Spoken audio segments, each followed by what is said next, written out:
Yo men, so nou la men, mwen pis yo djay men, nan sa klasyon nou men. Se, man pou ta explike nou. Explike nou nan. Se yon partner nou si. Dis men, di se ken mwen men fom nan men, di la fom nan tout sal bejoun men. Tout sal gen bejoun man fom da fom nan men. Yo konon joun men, partner sal travay bat men. Le lan tre men. Li we fom nan men di men. Ou kon tan mi se fe? Sa fe le men. Yo, li pon fi sak baz. Non pi se blal pan tet li si. Sa di? Sa di. Yo, kom di men. Yo gon partner men, se partner sa men moun kon gwa men. Se tout moun sezi bagay sa men. Yo partner a tombe koul kase l pa moun non men.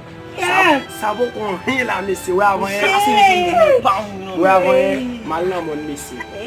We azon ti partner. Se man yon pel sa. Oui! Yon pel si man. Bila moun. Demi, mo ki blo. Hey! Misal toalet ki blo. Hey food! Hey!